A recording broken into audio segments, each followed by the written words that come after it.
evolution of locomotion, specifically about bipedalism. So some key terms, we've talked about this before. Locomotion just means the movement or the ability to move from one place to another. Bipedalism is using only two legs for walking. However, there are different types of bipedalism. So there are obligate bipedalist organisms. These are going to be the form of bipedalism that's assumed to be regular or habitual. So what a mammal is consistently using as their form of locomotion. Very few mammals today actually demonstrate habitual bipedalism. Some good examples of it, though, are humans and kangaroos. The other type of bipedalism is facultative. This is an animal that is capable of walking or running on two legs, but it's typically a response to kind of exceptional circumstances, and they don't do it as their primary form of locomotion, so they were normally walking or running on four limbs or more. For example, lizards and other primates. We talked last week about chimps and bonobos. Of the great apes, they tend to walk bipedally more often than the others. However, gorillas and orangutans and even baboons sometimes do walk bipedally. Chimps and bonobos do it a little bit more often, with bonobos doing it the most often of primates outside of humans, but it's still not often enough for them to be considered obligate bipedal creatures.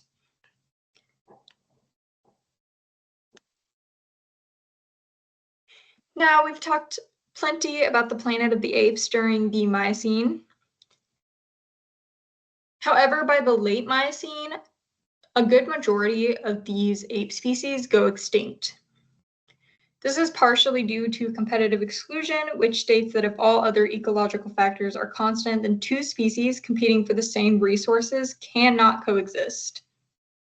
Now, this doesn't mean that two species in an ecosystem that use the same resources occasionally can't coexist, obviously, or else other, entire ecosystems would fall apart. This means that two species that are completely reliant on the exact same resources cannot coexist because there just are not enough resources to sustain that. Many primate species died out because of this. However, a lot of them also just could not adapt as the environment was changing radically during this time as well. However, the late Miocene is when we see the first evidence of bipedalism in the family Hominidae. We see this in Australopithecus. Of course, this is sometimes debated because there are earlier human ancestors that show some signs of bipedalism in their skeleton. However, it isn't enough to say that they were consistently or habitually walking bipedally.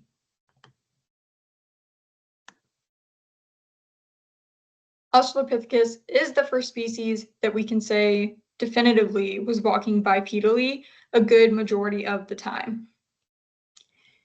Now, here in the photo on the left, you can see the remains of an Australopithecus individual. She's actually nicknamed Lucy, and she is one of the most complete skeletons that we have of Australopithecus. As such, she is also the typecast for the species.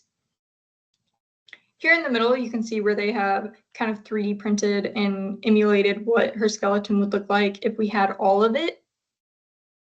It's fairly human-like. Some differences do include that her arm and leg ratios are longer than modern humans relative to the trunk of her body. Her ribcage is also quite a bit wider than modern humans. And then her pelvis, or her os coxa, we can definitively say that she was bipedal because of the way that her femur kind of sits into her os coxa, as well as the shape of her os coxa. It's much shorter and rounder or wider, like modern humans, than it is tall and long, like a lot of other primate species. Her femur also angles slightly inward, which is a characteristic of bipedalism, and it's one of the things that helps us stand upright and be able to balance correctly. You guys should watch this video about Lucy. We can also tell the Australopithecus was bipedal due to the finding of the Laetoli footprints. That is what this photo on the right-hand side is. Here you can see there are actually two sets of footprints. There is some from an adult, and then some little tiny ones next to it that likely belong to a younger child. Of course, there are a lot of emotional stories that people have kind of conjured to explain these. But you guys should watch the video linked here about the Laetoli footprints as well. You can really tell here that the foot was designed very similarly to how our feet are designed. And by the way, human feet are very unique as a result of our bipedalism, in the way that they are structured so that we can balance and the way that we distribute weight. But you can see here that these are very similar to the way that our feet or our footprints would be shaped, as well as the distance between each step is very similar to a modern human gait.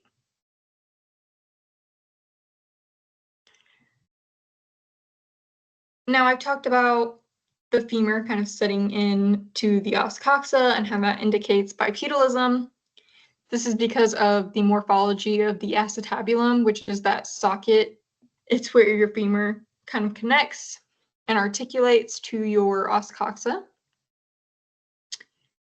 We can also see some changes in the sciatic notch and the sacroiliac joint, as well as the pubic symphysis and the iliac blade as primates become more bipedal.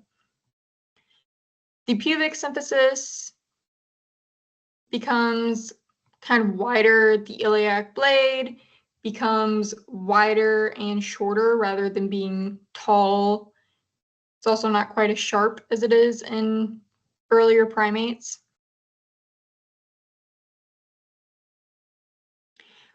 We also see changes in cranial morphology as our ancestors became more bipedal.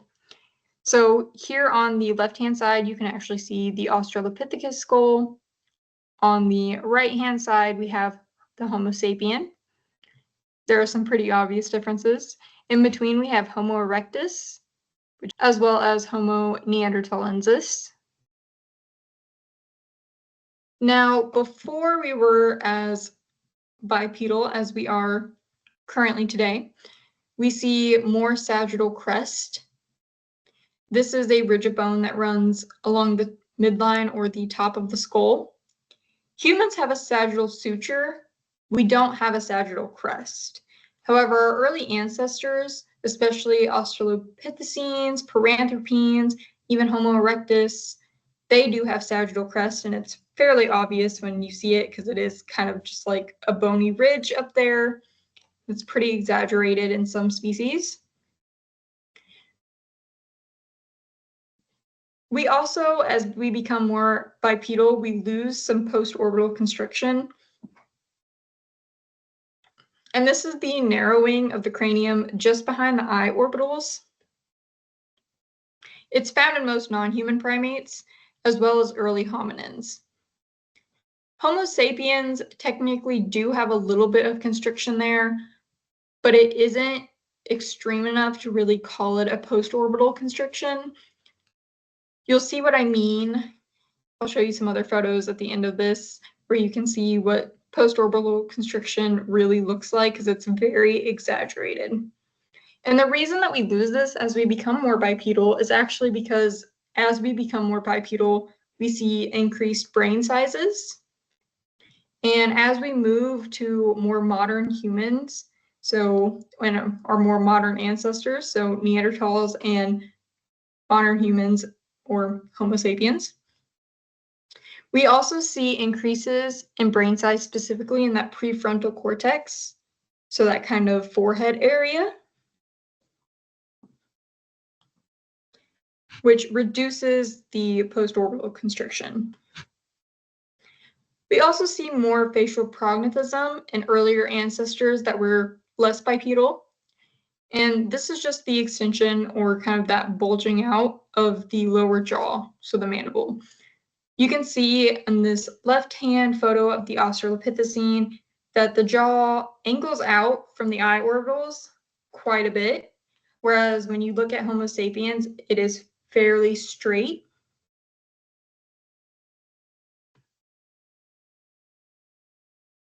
So again, when we are trying to recognize bipedalism in the fossil record, we're going to be looking at the skull or the cranium. Along with the things we just mentioned, we're also going to look at the placement of the foramen magnum. This is where the spinal cord connects. You can see here that in dogs, it's fairly far back because dogs are walking entirely on four legs. In chimps, we see it move a little closer to the center. This is because they walk at more of an angle with their knuckle walking. But once we get to humans, we see the foramen magnum very centrally located underneath the skull. This is because to stand upright, your spinal cord has to connect a much straighter line. And it also helps us to be able to move our heads in different directions, which is helpful because we do have forward-facing eyes. So it gives us a wider range of eyesight, as well as stabilizing our head while we walk upright, because you need a lot more balance to be able to do that. We also see changes in the spinal column, so the curvature of the spine. Here you can see the chimp has a fairly straight spine. I mean, it's angled, but it's straight. Humans have sort of an S-shaped spine, and this is actually to kind of help lower the impact that our spine takes from walking upright, as well as helping with like our center of gravity and things like that. We also look at the pelvis. You can see the chimps are fairly long and thin. Australopithecus is kind of somewhere in between, but it does resemble a human more than it does a chimp. It is wider, it is more bowl-shaped. And then humans have wide, short, and very bowl-shaped pelvis. So we have a much larger area in between each os coxa, and it angles forward more instead of being very straight. We also look at our knees, so they angle in from the hips more as we are bipedal. That helps to reduce the weight on our knees, but also with balance. And then our feet also change. We have big toes that are bigger, they're also sturdier, and they're more in line with our feet and very uniquely designed, as I mentioned before. We also tend to have more of an arch in our feet. Now, obviously, there are some benefits to being bipedal. It makes it easier to pick up food and other resources. It frees up our hands for carrying things, including babies, and improving our fine motor skills, which allowed us to create more tools and use them. It also enabled early humans to appear taller and larger and more intimidating, so that they weren't just being picked off by better predators. It also helped us cover wide open landscapes more efficiently and quickly.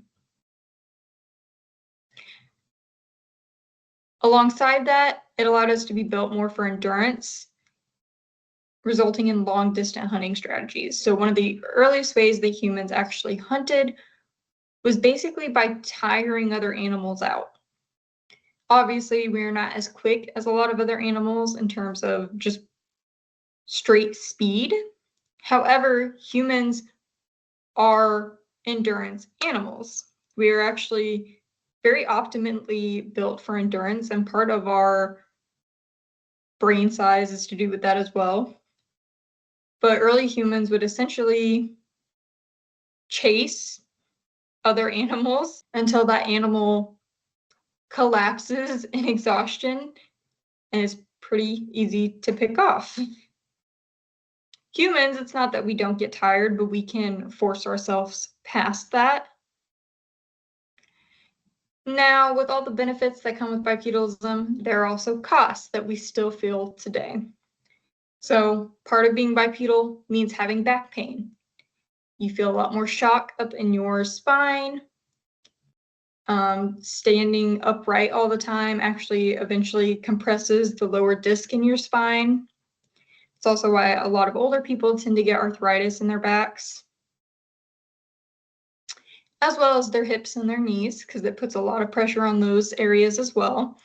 And a lot of times in older skeletons, when we're looking at them, not only do you see arthritis, but you can actually see in a lot of the areas of the skeleton that are more mobile, so your hips and your knees, your shoulders, a lot of those areas actually end up rubbing down and rubbing away bone eventually because you lose a lot of the cartilage in them as you get older.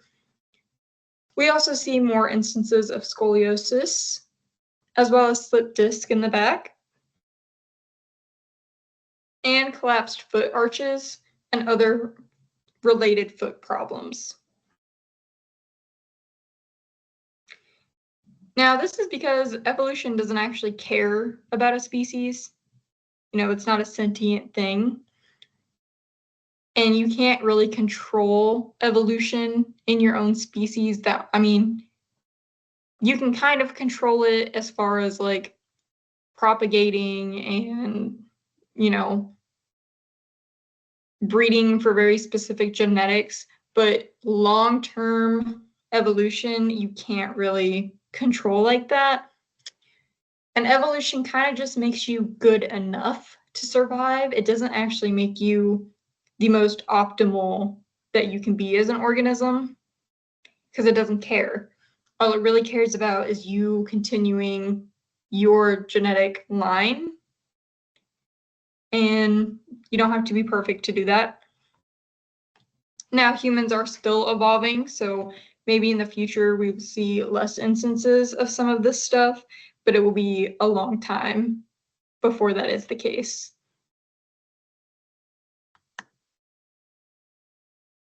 You should watch this video on the evolution of bipedalism. Ignore these due dates. And I am going to show you just a couple of images to kind of go over.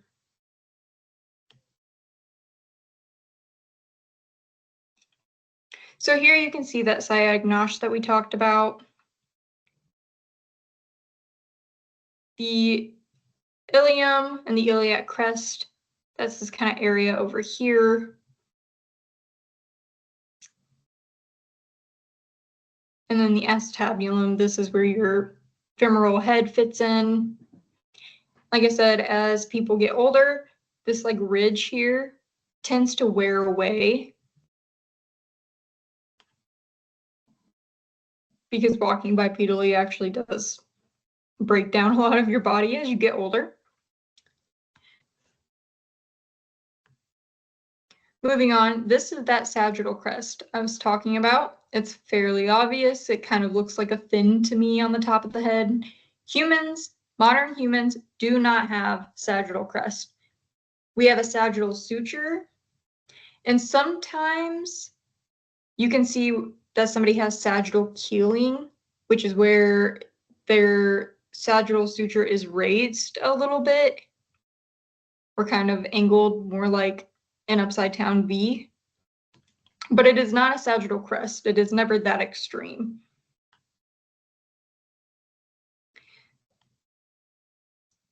This is that post-orbital constriction.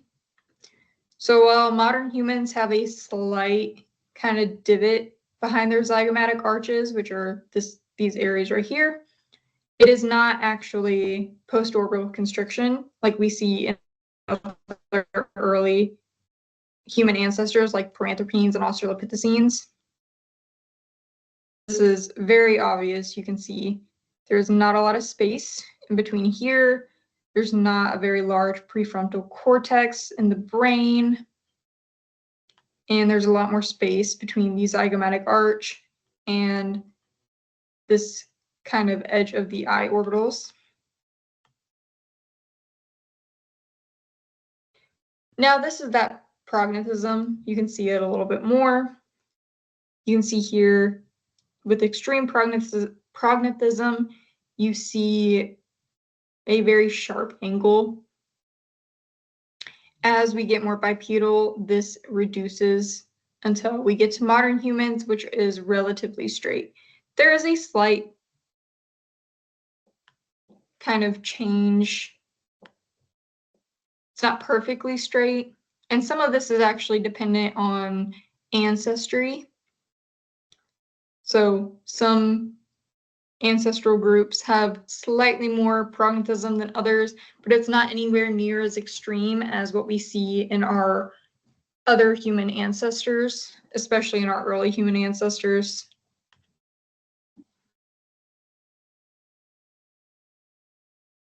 And then this is that Y5 fissure pattern in the teeth that we talked about. Here's this kind of Y shape, and then 1, 2, 3, 4, 5 cusp. There are some other ones, as I mentioned, but Y5 is one of the most common to see.